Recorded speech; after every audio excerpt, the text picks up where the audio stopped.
Coucou tout le monde. Alors on fait cette vidéo, enfin je fais cette vidéo. C'est la suite de la première FAQ. Donc la première fois aux questions où je répondais aux questions que vous m'aviez posées. Et je l'avais coupée en deux parce que trop longue pour moi. Enfin pour mes capacités de téléchargement à la maison. Donc par contre je viens de la terminer. Donc je suis pas dans l'introduction tout ça parce que pour moi je viens de la finir. Donc on va commencer tout de suite. Enfin pour moi on continue, pour vous on commence. Une question de Laetitia. Pourquoi as-tu choisi la teinture? Donc comme métier je suppose. Donc j'y ai répondu dans l'autre FAQ. Donc oui, pourquoi la teinture? Parce que j'en faisais déjà toute seule depuis un bout de temps. Que ça me plaisait beaucoup. Et voilà, j'y pensais. Je voulais faire ça. Et pourquoi pas non plus le tricot, tout ça, parce que le tricot, bah non, le tricot, tu n'en vis pas. La teinture, oui. Le tricot, non. Une question de Geneviève. Comment es-tu passée d'infirmière aux teintures de la laine? Donc, juste rectification, je n'étais pas infirmière, mais aide-soignante. Donc, pareil, j'avais expliqué dans l'autre FAQ que c'était suite à l'obligation vaccinale contre le Covid des soignants, que j'ai refusé de me faire vacciner et que j'étais suspendue et que j'ai monté mon entreprise. Voilà. Donc là, je passe vite, hein, parce que j'ai répondu à l'autre. Donc, pour ceux qui regardent, on se dit, c'est chiant ton truc. Ouais. Alors, une question plutôt... Alors, en fait, c'est pas une question. C'est pas une question, c'est une... Enfin, je vais vous lire ce qu'elle m'a mis et j'ai envie de relever ça. L'atelier du fil d'églantine. Je pense même qu'elle a même pas écrit ça pour que ce soit dans la FAQ. Donc, c'était le vlog où je parlais de la kinésiologue qui était allée voir ma fille et qui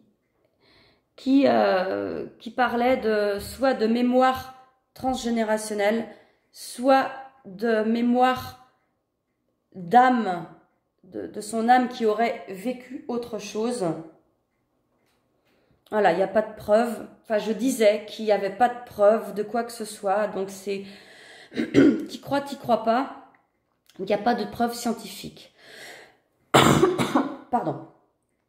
Et donc, l'atelier du fil d'églantine me dit que la mémoire transgénérationnelle est confirmée. Des études récentes ont montré qu'un gros traumatisme peut casser l'ADN. Et si ça arrive jeune, c'est cet ADN modifié qui sera transmis quand la personne aura des enfants. Et c'est effectivement ce que m'avait dit la kinésiologue. Donc, un choc, quand tu as un choc jeune, il peut s'inscrire dans ton ADN. Et c'est vrai que c'est ce qu'elle m'avait dit. Et elle m'avait dit aussi, c'est vrai que il y a des études qui montrent, mais qui ne prouvent pas. Enfin, vous voyez ce que je veux dire? Mais elle a tout à fait raison. Oh, excusez-moi, je vais retousser. Bon, après avoir toussé, bu, j'ai les yeux rouges parce que dans ces bouteilles de merde, quand tu prends la bouteille, elle est tellement molle, tu bois, elle store ça, donc tu tousses encore plus.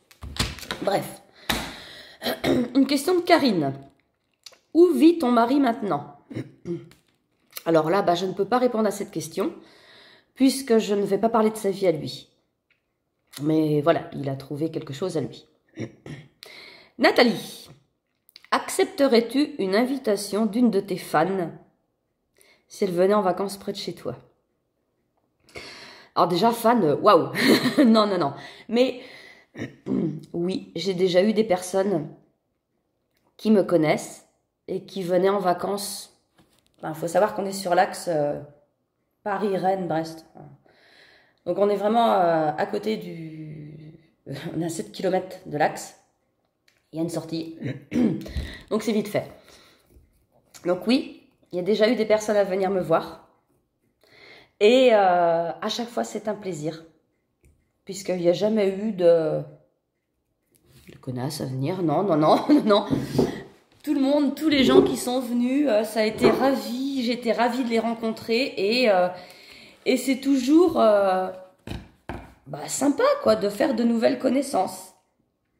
Donc, c'est avec grand plaisir. Une question, non, une question de toujours Nathalie. Oh, Nathalie, bah, Nathalie, waouh. Ah, bah, j'ai pas vu. Ah, bah, il y a des questions, Nathalie. On en a 1, 2, 3, 4, 5, 6. 6 questions, Nathalie. Voyons, t'es inspirée, Nathalie. Alors, es-tu curieuse de tenter des recettes venant d'autres cultures? C'est pas que je ne suis pas tentée de faire des recettes d'une autre culture. C'est qu'à partir du moment où dans la recette, je lis un truc, un ingrédient que je connais pas, ou peu, ou que j'ai jamais goûté, ouais, je suis con avec ça, je sais. Je zappe. Je sais, je suis nulle. Je ne teste pas des nouveaux aliments, c'est rare. Ou alors, des fois, si je peux goûter chez quelqu'un et que je me dis, tiens, c'est pas con ça, bah, après je fais. Mais ça va jamais me venir à l'idée de dire, tiens, on va faire ça, c'est quoi ça, je sais pas, mais on va faire quand même. Non, alors que c'est une erreur parce que ça permettrait de découvrir plein de choses. Bah oui, maintenant que tu as dit ça, il faut que je me mette un petit peu. Alors, depuis quand as-tu le goût pour la lecture? Qu'est-ce qui te l'a déclenché? Eh ben, c'est marrant parce que oui, la question d'après, j'en ai rêvé cette nuit. Je vais vous dire après. Qu'est-ce qui t'a déclenché le goût de la lecture? Je crois que depuis toute pas petite, depuis, j'en sais rien, adolescente peut-être. Ouais, depuis en fait que je suis en 6e et que tu as accès au CDI. Je me suis mise à lire, mais je lisais pas beaucoup. Je lisais très peu, mais c'est vrai que j'aimais bien. Après, j'ai eu une période où je lisais beaucoup. Je crois que c'était quand je suis sortie de l'école d'aide-soignante. Là, j'avais un abonnement à la bibliothèque et je lisais énormément. Et puis, ça a dû durer 1 an. Pas longtemps. Oh, peut-être plus, je sais plus. Et là, j'avais pas lu. Mais vraiment, j'avais pas lu du tout. Et donc, je suis entrée en école d'aide-soignante en 2011. 2010, je sais plus. 2010 ou 2011. Donc voilà, ça date. Et là, je me suis remise à lire de façon assidue. Et j'aime la lecture. Ça m'est revenu un jour. Donc, Inès et Damien venaient de décéder. Enfin, c'était l'été. Et avec mon mari, ben, on se promenait dans le bourg à côté. Bah, Paul Morale, forcément. Et on voit une cabane à livres. On regarde. Et on a trouvé un livre chacun. Lui, je suis pas sûre qu'il l'ait fini. Je pense pas qu'il a peut-être commencé. Mais moi, ça a été le début. Et je me suis jamais arrêtée. Donc ça fait 2 ans et demi, 2 ans, un peu plus de 2 ans, que je lis de façon, oui, assidue et que j'aime vraiment ça. Donc je lis que le soir, quand je suis dans mon lit, parce que bah, j'ai pas le temps. J'ai pas le temps avant de lire, j'ai tout le temps quelque chose à faire. Surtout quand tu travailles de chez toi, t'as tout le temps quelque chose à faire. Alors, te rappelles-tu du premier livre qui t'a vraiment marqué? Ouais, c'était Jojo le lapin de la Bibliothèque Rose. Ça, je m'en rappelle, c'est ma maman qui me l'avait acheté au magasin. Et bah, j'étais pas en 6e, hein, c'était avant. Et c'était mon livre, ça. Je suis sûre qu'il est encore dans le grenier, je pense. Ou s'il n'est pas ici, il est chez mon papa et ma maman. Mais voilà, c'était Jojo le lapin. Alors, Jojo le lapin fait quoi? Je ne sais plus ce qu'il faisait, parce qu'il y avait peut-être plusieurs Jojo le lapin. Si, j'aimais bien aussi lire... alors, j'avais été abonnée à ça quand je devais être en CM1, CM2, un truc comme ça, où j'aime lire. Alors, j'aimais bien les histoires, ça, quoi. Mais c'était les Tom Tom et Nana. Ah, ça, c'était trop bien. Ça, c'était la petite bande dessinée, Tom Tom et Nana, c'était génial. La famille du bouchon, tout ça, c'était... Oh, j'adorais ça. Et le premier livre qui m'avait plu, c'était un livre que j'avais lu quand j'étais en 6e au CDI. C'était le livre, il s'appelait La 6e.